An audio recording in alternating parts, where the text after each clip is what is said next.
Mesdames et messieurs, bonsoir. À l'occasion de la journée Ingabire Day que vous célébrez en Belgique ce 12 novembre 2022, je remercie encore une fois les différentes organisations qui ont eu cette idée d'instaurer ce moment de réflexion sur un thème aussi important, à savoir l'instauration d'un état de droit dans notre pays, le Rwanda. À cette journée, nous réfléchissons aussi sur les cas des prisonniers politiques et d'opinion. Dans la soirée du 13 et dans la matinée du 14 octobre 2021, la police et les agents de Rwanda Investigation Bureau, RIB en sigle, ont arrêté 8 membres de mon parti politique pour le fait d'avoir lu un livre « Comment faire tomber un dictateur quand on est seul, petit et sans armes ». Il venait juste de suivre sur Internet un débat sur le contenu de ce livre. Le journaliste Théoneste Sengimana, qui fut arrêté en même temps qu'eux, avait préparé un débat sur sa chaîne YouTube Mobavu sur le thème de la situation politique et des prisonniers politiques et d'opinion rwandais, car justement, on a célébré la journée Ingabire Day. Depuis lors, ils croupissent dans la prison de Nyarugenge sans jugement. En plus des membres de mon parti politique, il y a les opposants d'autres partis politiques en prison. Je ne reviendrai pas sur plusieurs prisonniers politiques et d'opinion, car vous les connaissez tous. Il y a ceux qui sont déjà en prison plus de 10 ans, comme Dr Théoneste Niyitegeka et Deom Shaidi.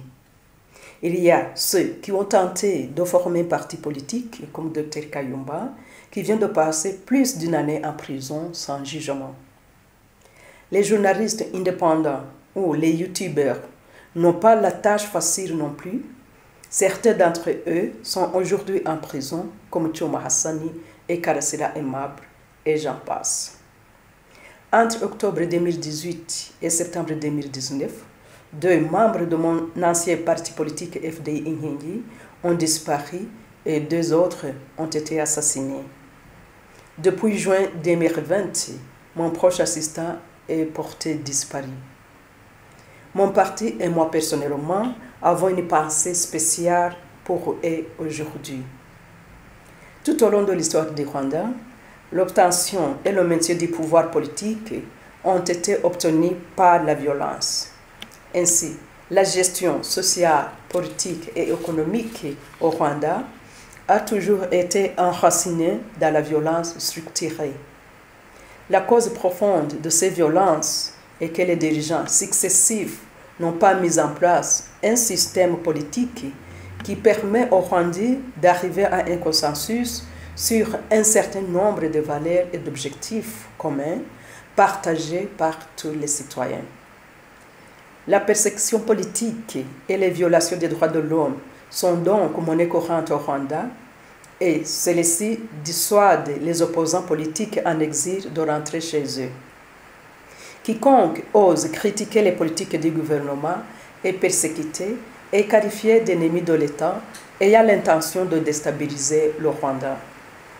Aujourd'hui, on entend dire que les groupes armés composés des réfugiés rwandais veulent renverser le pouvoir en place par la violence.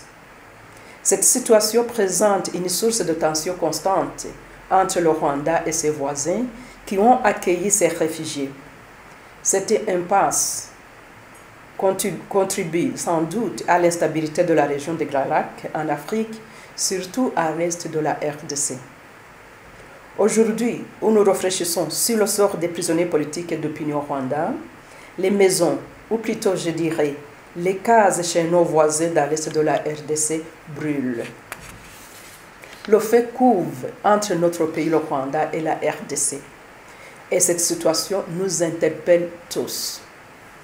Rappelons-nous que la région bouillonne depuis les années 1990, lors de l'attaque du Rwanda, et en 1994, quand le Rwanda a versé en ex-Zaïre, aujourd'hui la RDC, des centaines de milliers de réfugiés.